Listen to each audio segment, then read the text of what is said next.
NVIDIA has become a $1 trillion company thanks to artificial intelligence, and its latest news announcements show an even higher commitment to the technology. At the same time, AI doomsayers continue to warn the rest of us about the potential dangers of the technology. Can we be excited about advances in technology that also might potentially kill us all? We'll look at a bunch of stories, plus what all of this has to do with Call of Duty, next up on Today in Tech.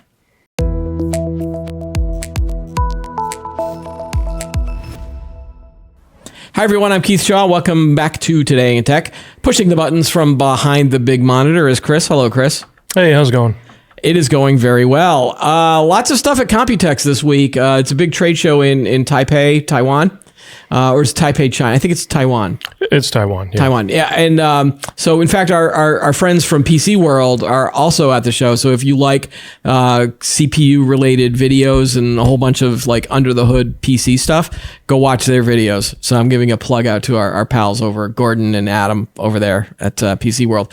But NVIDIA made a big splash. Now, they'd already made a big splash last week because they were kind of reaching that $1 trillion valuation for a company. Because last week, when it was reporting its earnings, the company had announced that the AI boom is basically accelerating record sales for the company. You know, they make GPU chips, but they also make AI chips that are working together to run sort of artificial intelligence types of workloads in the data center, in servers all over the place. Exactly, yeah. Huge company. And in fact, if you were pointing out, if you Google the word NVIDIA into Google, it comes up as NVIDIA, an artificial intelligence company now. So if you thought that they were just about video game graphics and things like that, like if you haven't been paying attention, like they are really into the data center now, and they are they're just pumping out these GPUs and CPUs and all sorts of stuff. So they're evolving as a company. In fact, what was interesting too is that the Wall Street Journal this week also, at the same time they were talking about the NVIDIA $1 trillion valuation and how successful they've been. The other time they also had a story about Intel and its failings and how it's now basically it's kind of stuck in a mud hole, they call it. And so it's still pretty impressive about how this company has grown. Just from the GPU side of things, but now they understand artificial intelligence. Now, they were also a big proponent of the metaverse. I don't know if you knew this as well. Some of their announcements over the past few years have this thing, they call it the Omniverse. Mm-hmm. I still think that there is hope for this Omniverse concept because it focuses on manufacturing and factory sort of simulation type things. So it's not as sort of like headset focused VR, Microsoft / Meta. It's more of a digital twin. When you're designing things for factories, use this sort of Omniverse to create it. But you can also use the Omniverse to collaborate on game creation and animation and lots of other kind of cool creative stuff. But we're going to get to that in a second. But the big announcement of the show that got you excited too, and I rarely see you excited about technology sort of announcements, was this the fact that they announced that the Grace Hopper, the Grace CPU and the Hopper GPU architectures are, what did they say? They've announced that they're now in production. And so the technology uses its NVLink C2C interconnect technology to deliver up to 900 gigabytes per second of total bandwidth, which is 7 times higher than the standard PCIe Gen 5 lanes found in traditional accelerated systems. Yeah, it's insane. Insane amount of computational power. And I think that goes directly in line with them kind of seeing themselves now as like a leader in AI processing, right? Because that's all the AI is. You need the computational power to make it run. So hey, the GPU is great for that. It's better than it's faster than CPU computation, so why not? Right, right. And so a lot of these AI chips that are also being developed are going to be sitting in sort of devices that are not connected to the cloud, so that your processing is going to be all taking place sort of at the edge. And so edge computing is always a big deal there as well, because if you don't have to send data over the cloud, you've now sped up the time for a lot of this data computation. Right. I mean, you're basically going to have server farms, and it's going to do all the work and then send the finished product over the internet. Right. The results. Exactly. Yeah. Exactly. And again, in certain situations, well, like for an automated car, for example, for an autonomous car, you need that processing done at the car. You don't want to have it to try to send, instructions from a cloud server somewhere. So again, but NVIDIA is in all of these different spaces. So that's sort of the big cool announcement on that front. I'm not a big sort of feeds and speeds guy. I was when I was sort of buying my computers, 20, 30 years ago. Since then, I've just sort of become, I'm more about the applications that get used. And again, I'm not a PC gamer like you are. So you do pay attention a little bit more to the sort of the speeds little and bit, feeds. yeah. And again, when you were watching one of the videos about this and you were reading some of this news, you got there was a glint in your eye about how fast this is. Well, I mean, it's just incredible. The scale, the way they're able to scale up all the processing. I mean, it's nuts. And I think it's with the new Grace Hopper design here. Yeah, they're basically taking the GPU and CPU and they put it on one PCB board and they're combining the processing power together to create this insane amount of bandwidth. And I'm like, that's crazy. And if you think about it, this is due to the push for AI now, right? Because you need that computation. Here's just an example of some of the things that the Grace Hopper, the chips in the architecture will be used for. There's 3 NVIDIA platforms that it could be used for. One is the NVIDIA AI Enterprise, which are development tools that can streamline development and production AI, including generative AI, computer vision systems, and speech AI. So again, the processing that in order to have a call and response really quickly for AI. The second one is the NVIDIA Omniverse, which I talked about earlier, which is a platform to build and operate metaverse applications for collaborating real time in a shared environment. Again, if you're a developer and you want to develop a product simultaneously with someone in a different office or a different location, you sort of go into this Omniverse universe and sort of do the collaboration there. Very, very cool idea. Is that similar to? I remember we did an episode with this young lady who worked in the medical field, where they're using a digital twin. Remember the? Yes. Is that a little different, or it's a little bit different from that? It's more about sort of designing products, but also sort of designing video games. And again, with a big example of that would be if you were if you were like at a Pixar type animation company. Most of the work on CGI and graphics for special effects, it's all layers and it's all different layers of things that have to be sort of layered on top of each other to get that final product. So you've got lighting, you've got, I don't know what the technical terms are, but there's different layers of each of the production but process. it's being done collaboratively, right? So you've got one company doing it over here in this city, and you've got another one over here, and then between all of that, so instead of waiting for one person to sort of be done with it, it's all being done at the same time, in this virtual space, and that's sort of that's one of the things that Omniverse can do. Right. If you want to learn, if you want to go to type in NVIDIA Omniverse into and there's a ton of videos of all the different things that it can do. What was interesting is I don't know if they pulled back based on the whole metaverse idea that sort of was dying on the vine. I don't think so. I think that they are still gung ho into this sort of collaboration environment. I mean, they'll probably have other applications for it. You know what I mean? Right. Other than the metaverse, like the creative industry would jump on this easily. And I think I have it right here. And then the third environment that they also are going to get benefits from AI is the RTX platform, which fuses ray tracing, deep learning, and rasterization to transform the creative process for content creators such as gamers, artists, illustrators, animators, that whole group. Yeah, and that's just GPU. That just utilizes GPU solely. Not really meant for obviously like server farms and stuff like that. Yeah. So and again, they had a bunch of other sort of announcements at Computex. I had it printed out here. Let's see.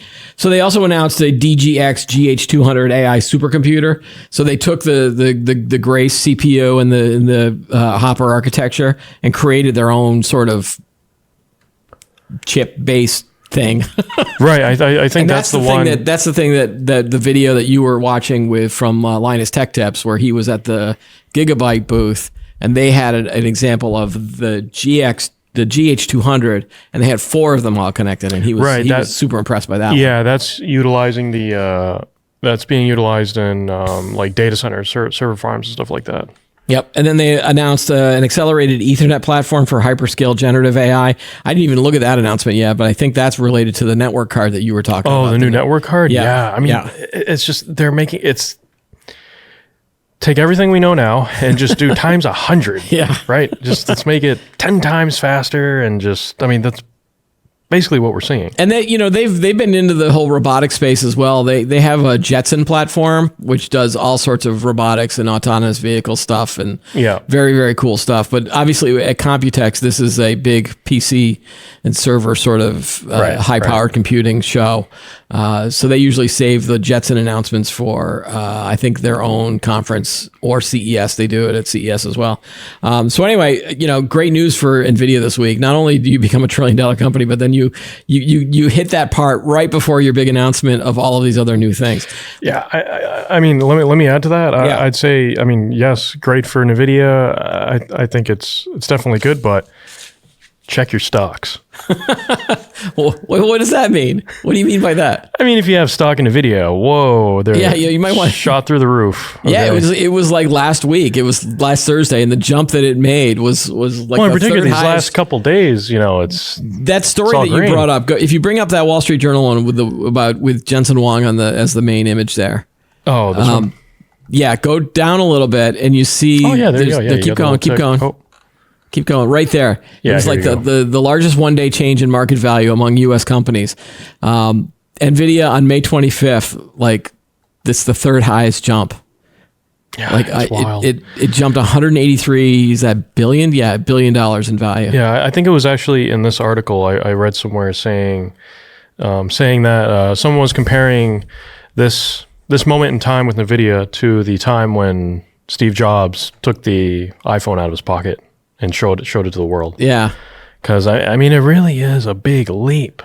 It's a big leap in processing power, if you think about it. One thing I do want to bring up was this demo for its Avatar Cloud Engine, or ACE, or ACE for games. It's a custom AI model service that brings intelligence to non-player characters through AI-powered natural language interactions.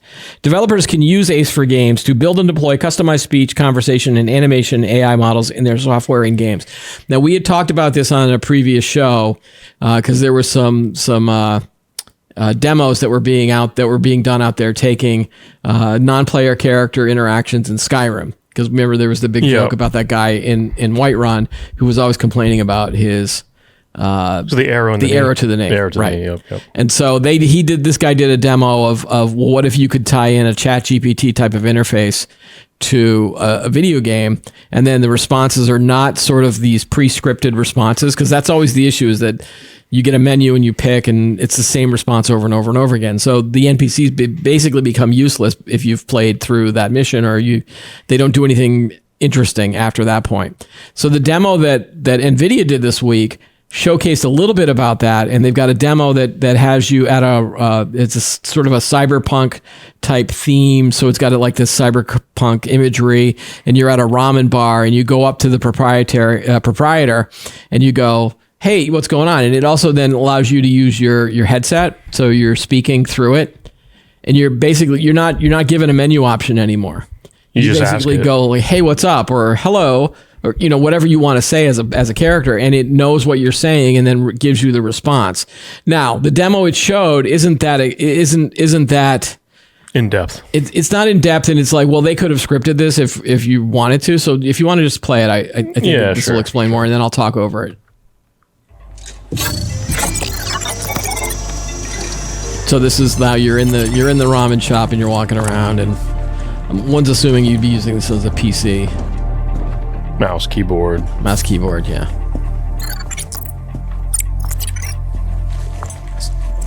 And of course, it takes a long time to sit on the stool.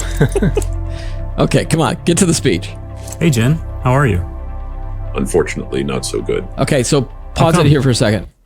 So the questions from Kai there are just that, those were not pre-scripted sort of prompts. Like that was just the guy, the game player playing and saying, "Hey, what's up?" Right. Okay, so keep going and go back to the video. And I am worried about the crime around here. It's gotten bad lately. My ramen shop got caught in the crossfire. Can I help? If you want to do something about this, I have heard rumors that the powerful crime lord Kuman Aoki is causing all sorts of chaos in the city. He may be the root of this violence. I'll talk to him. Where can I find him? I have heard he hangs out in the underground fight clubs on the city's oh, east those side. underground fight clubs. Try there. Okay, I'll go. Okay, so Careful, guy. that could have all been done in a regular scripting thing, I think. I mean, maybe it's the voice to text. You sort of can synthesis. kind of tell. What would be more interesting is if you instead of doing a demo with the mission, you could be like, "Hey, dude, what's up?" And then you go, "Hey, what have you got for sale?" And then maybe go into the mission, or what's the weather like outside, or hey, who won the ball game last night? And then all of a sudden, you've now got NPC conversations that can make an interesting sort of NPC. Now, NVIDIA did announce. I went a little bit deeper into what this whole thing was, and this whole video game sort of announcement. Hold on, I'm going to bring it up here. They also have this thing called it's NVIDIA NeMo, N-E-M-O, which basically builds, customizes, and deploys language models using proprietary data.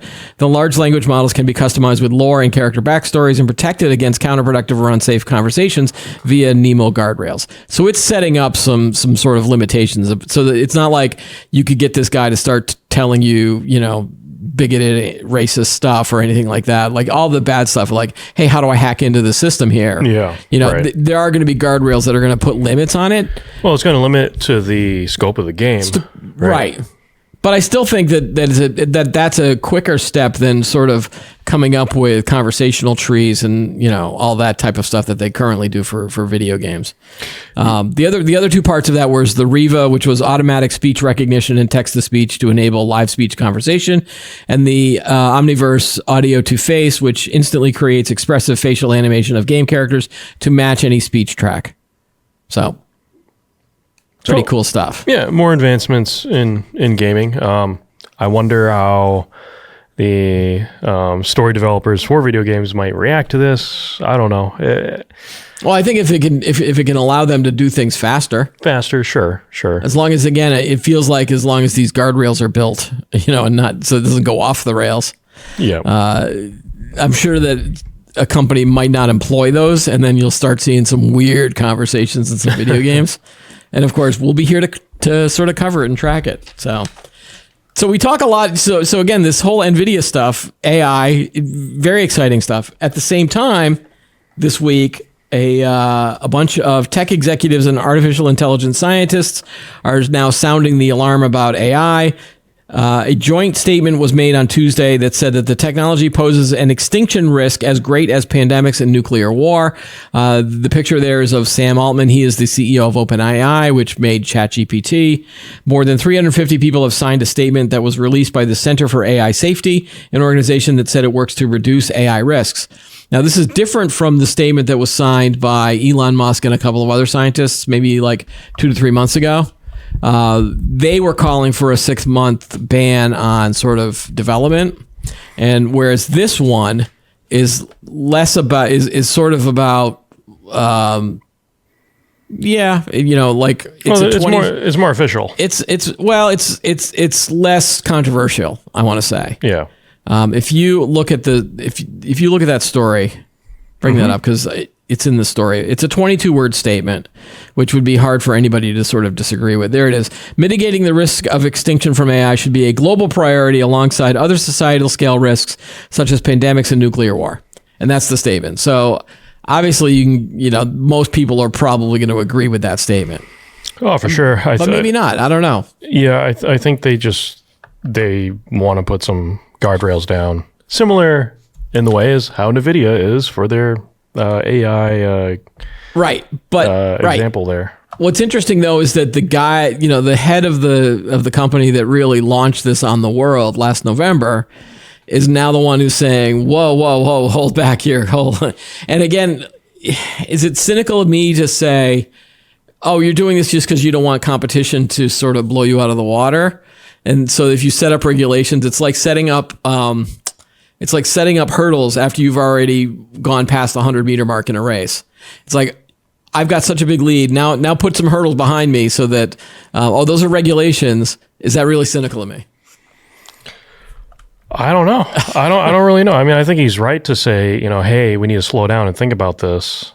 But again, because he's already so fast, he's already past that starting gate. Yeah, I mean, I honestly don't know. Yeah, I don't know. I honestly don't know. I'll try to keep an open mind of it, that he is truly concerned about sort of the dangers of this. Yeah. But have you ever seen sort of the creator of an invention, of a technology, then start to put up his hands and go, whoa, hold on?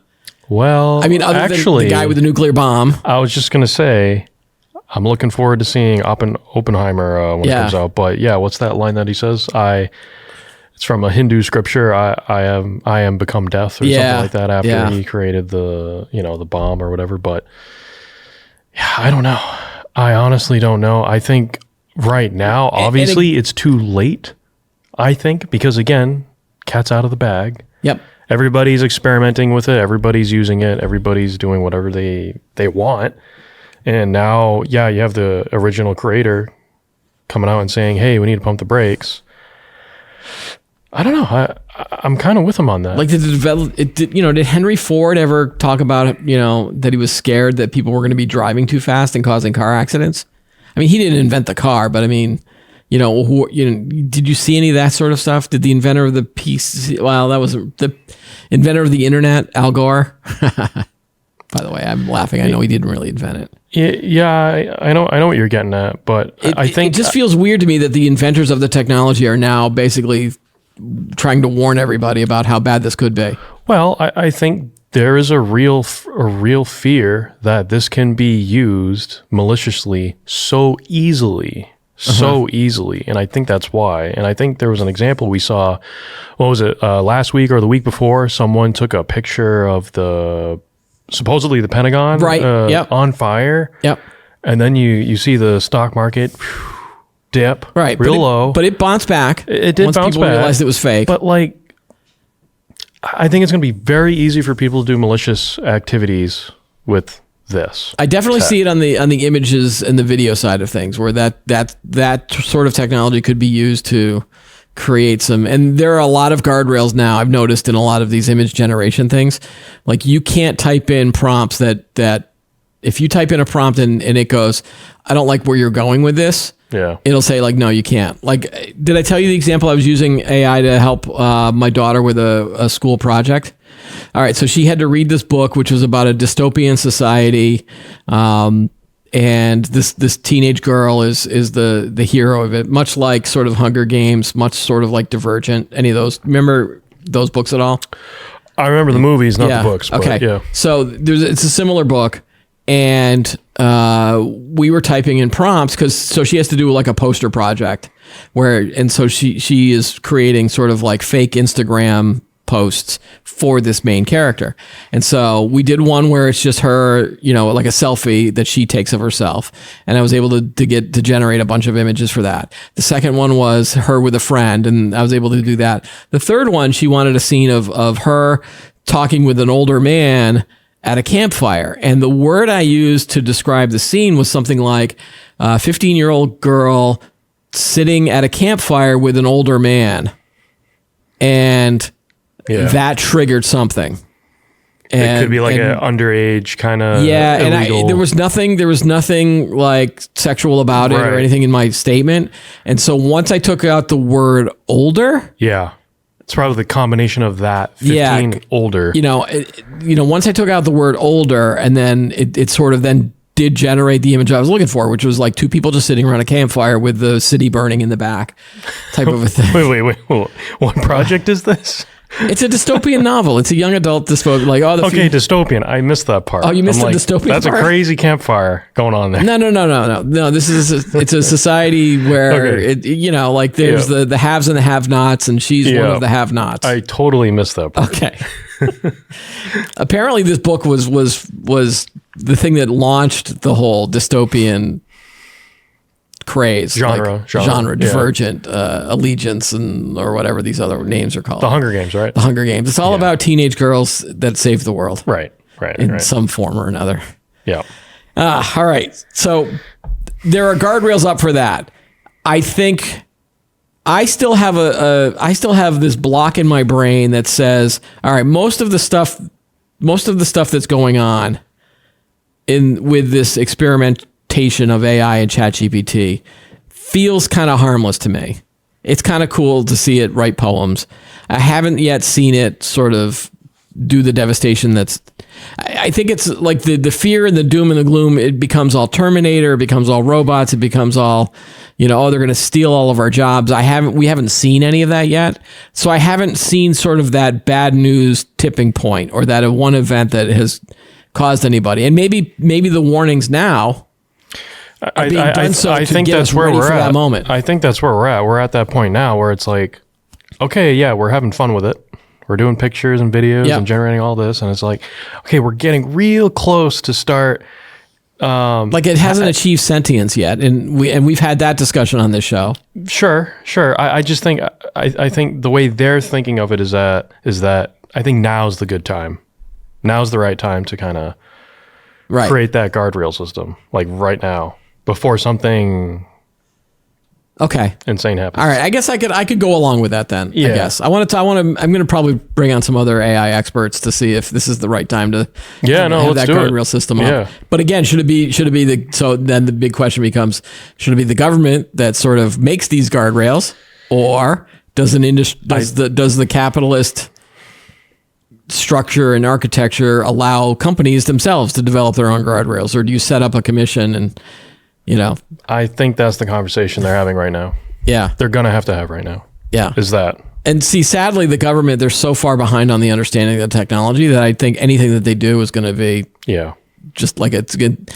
They see a nail and they're a hammer, rather than like with Wi-Fi, for example, you had a Wi-Fi alliance that a group of companies that came together and, came up with their own sort of rules and regulations. I'm wondering if there's an AI consortium that can be developed that would say, hey, do this, and don't do this. Don't give your AI access to the nuclear codes. That's still, you still need humans there. Yeah. Or we just have to wait a couple of weeks or a couple months and then that big bad event will happen. We've talked about that in security. We've talked about the idea that, hackers in Eastern Europe and other locations are using ChatGPT to write better phishing emails. Have you been inundated with any new ones? Not lately. I haven't seen any. Actually, have you? Yeah, actually. Now that I think about it, I got this kind of like confirmation email from UPS. In my email box, it had the whole UPS logo and setup and all that, had all the graphics and whatnot. Yeah. And it ended up being malicious because I'm like, it was saying something like,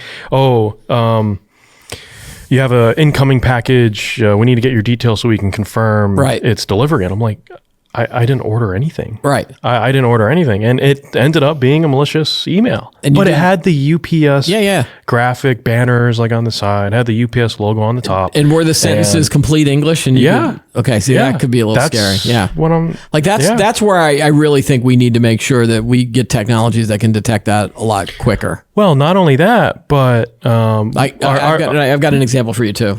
Okay, go ahead. Oh, well, so well, you go first. What was my example? Or I go. You go. Yeah, let me go. Just so the guest that we had in the other day, Itai? Yep. Who brought in all the hacking gear and stuff like that and kind of opened our eyes to, what people are capable of. To just add, like the fact that we can now ask ChatGPT, hey, can you write me this code that's going to go on this rubber ducky, this USB device, where I want this code to rip everything from this user's C drive when this USB device gets plugged in. Yeah. And it will generate that code to go on that rubber ducky, right? That malicious USB. Yep. I mean, come on. That should be a easy, no. The AI shouldn't generate. The AI that. should not- yeah, Shouldn't generate that code. You shouldn't be able to generate all. malicious code. Because what's to say, someone creates malicious code, puts it on a USB device, and puts it in some government building. Right. Someone picks it up, and bam, you have classified documents everywhere. My Out in the ether. So my example that I sort of remembered, but I don't remember exactly what company it was you get these emails that say, hey, confirm your link, or we've noticed some weird activity or something like that. But it's a company I don't do business with normally. Right. The UPS example, like you might not have remembered ordering something, but your wife maybe has done it, or my wife orders a lot of things with Amazon.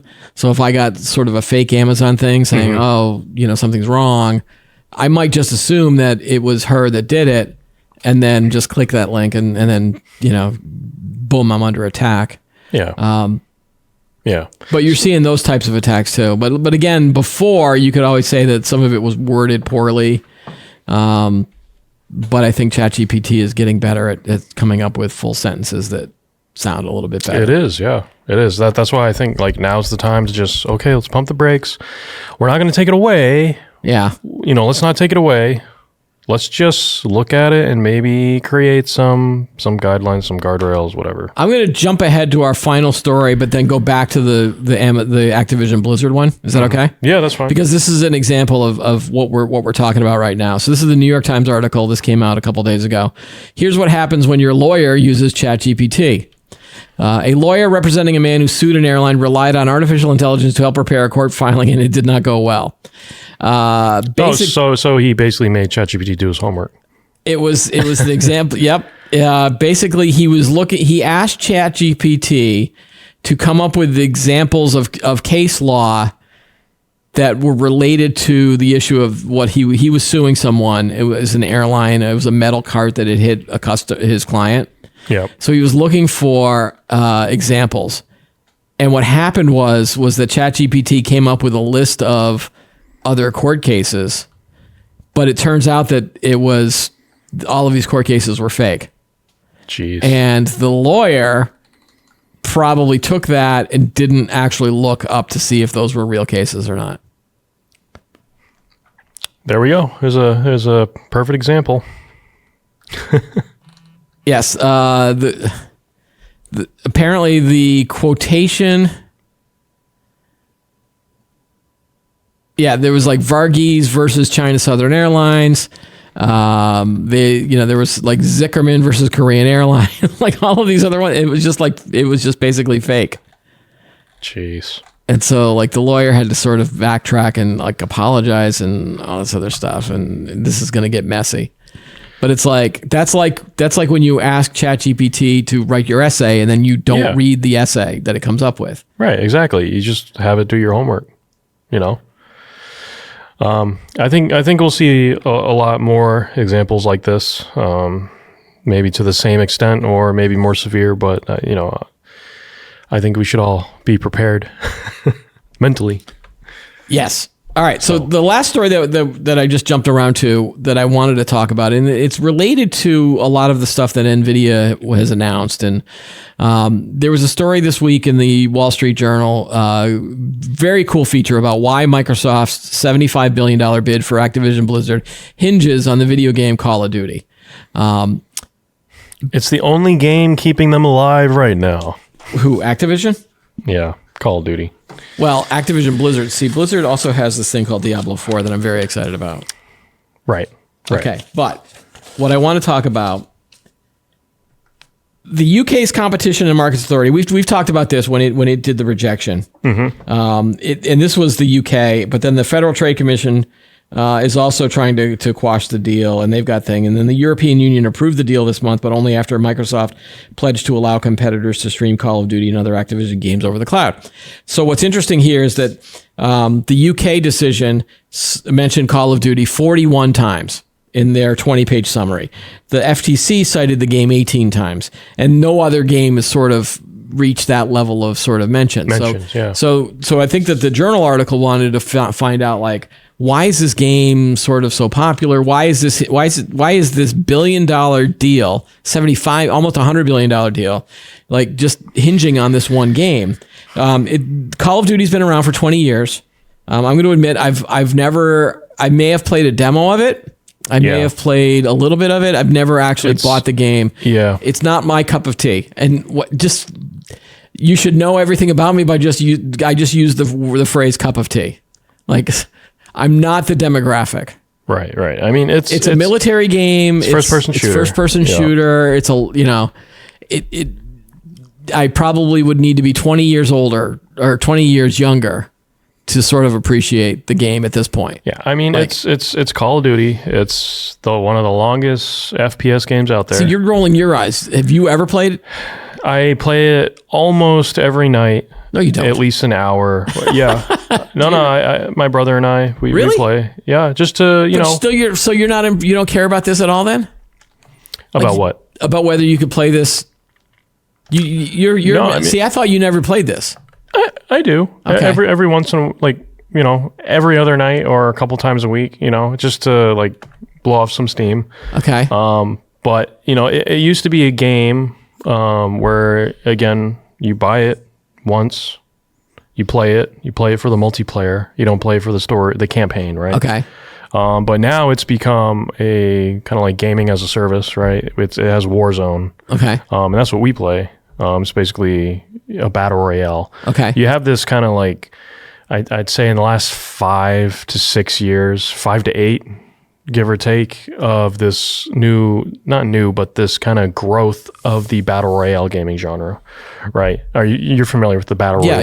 Yeah. I have kids. I've played Fortnite. Yeah, they have Fortnite. I'll never touch it. You have Apex Legends. You have PUBG. PUBG was kind of the original, the OG battle royale, and then Call of Duty came in, and they were seeing at what PUBG was doing. They were like, wow. They have the capital, they have the infrastructure to do something a little bit better. And lo and behold, they came up with Warzone. And that was right around the time the pandemic started. Mm-hmm. And so during the pandemic, everybody's at home. People probably aren't working that much. And all you had Warzone. That's what you would do to kind of pass the time. And since then, it's stuck. It's stuck with the Call of Duty community. And it's kind of been growing ever since. Right. So yeah, I mean, all right. So the Call of Duty's annual installments have ranked number 1 in the U.S. video game market for franchise sales for the past 14 years in a row. I mean, that's impressive numbers when you're talking about video games. Yeah. Yep. So here's the crux of the situation. And I know we've talked about this before. Microsoft wants to take this purchase of Activision and Blizzard, and because they're the owners of Call of Duty, and they want to add this to their subscription-based service called Xbox Game Pass, which is a cloud streaming service that they offer. It's kind of like the Netflix of games. Right. Okay. And a lot of analysts are saying that this is going to generate, growth for the industry for years. I do believe that the days of owning a PC console, or not a PC console, a video game console, like a PlayStation, an Xbox, they're going to go away. I think everything is going to be streamed over the cloud, over a high-speed connection, and you're just going to be on a controller connected to a TV. I don't think the local storage. No, I know you're cringing here. Put your camera on. You're cringing. Okay, wait. I didn't say this was going to happen next week. Okay. So better. That's better. Let's talk 5 to 10 years out. Okay. Because we all saw how Stadia did. That was Stadia. Google. But it is what you are describing. It was a gaming service streamed over, right? The internet. And if you can, and so the idea here is that if you just have a dedicated monitor, a good high-speed data connection, and certainly bandwidth on straight to the home, fiber optic cable, Fios, Xfinity, all of that stuff. I mean, we're talking 10G.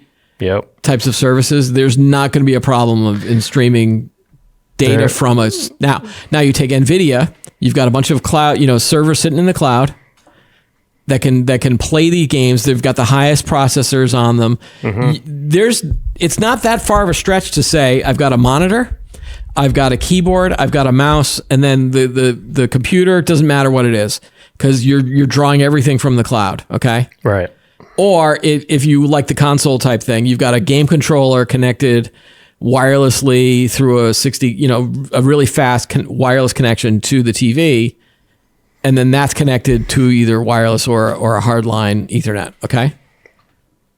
Stream the game, play the game. Doesn't matter. All of the processing is taken over the cloud, and that's what you're talking about. Okay. That's the future. I'm saying it right now. It's the future. Maybe it's 10 years. Maybe it's 15. Now, obviously, we're going to use computers for lots of other things.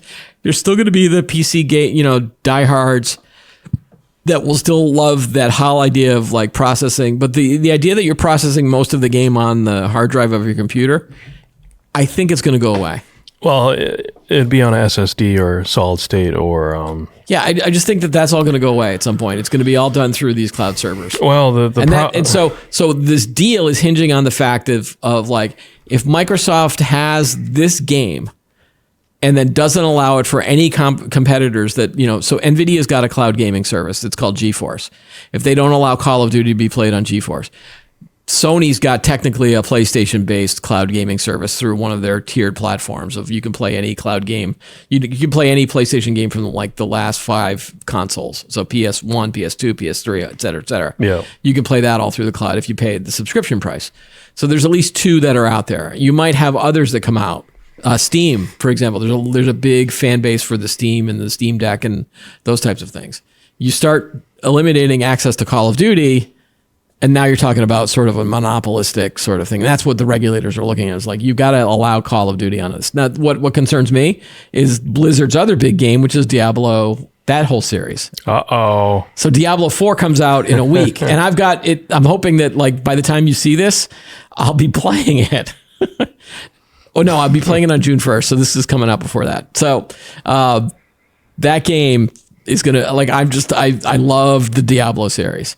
Now, if I'm being told, now I'm playing it on a PS5, but they buy Blizzard and then they come out with Diablo 5 and they say, well, you can only play this on either a cloud, on the Xbox Game Pass, so you have to buy an Xbox or you have to get a PC and play it that way. That concerns me as a consumer. So I'm hoping, I don't know. I'm hoping that Microsoft plays nice, but I've known in the past, based on past history and past behavior, Microsoft doesn't always play nice. Anyway, we'll see. That ties we'll it all have in. To see. Yeah. You have your doubts, and I'm saying it's not happening next week, but I can see the evolution. I can see the future, Chris. I do have some powers of prescience. I mean, maybe in the next 15 years, maybe. 15? Yeah, look, infrastructure. I think it's going to happen a lot quicker than infrastructure. We're all going to have 10-bit, internet. How are you going to give that to every household? I think you're going to get there sooner than you think. We'll see. Cautiously optimistic. Okay. Cautiously optimistic. All right. Lots to talk about. Lots of stuff going on, and I'm still thinking the AI stuff is going to be involved in there as well. Especially it's going to be. It's going to be. Yeah, I'm waiting for that first game where I can just talk to the AI NPC about anything and everything. I think you're going to see games just real quick. You're going to see games with like maybe a daily or weekly AI auto-generated mission. Yep. And they're going to be AI generated levels and levels designs and stuff like that. So you'll have never-ending gameplay. I wonder if it would get if we could ever get to then that becomes the metaverse. Could be. Where you are you buy one game and it's anything you want it to be forever. Could be. Yeah. And then it's like the Willy Wonka everlasting gobstopper. You only have to buy one and you enjoy it forever. That's all you need. And that's how I'm going to wrap up the show. Thanks, Chris. Yeah, no problem. That's all the time we've got for today's episode. Be sure to like the video, subscribe, and add any comments that you have below. Join us every week for new episodes of Today in Tech. I'm Keith Shaw. Thanks for watching.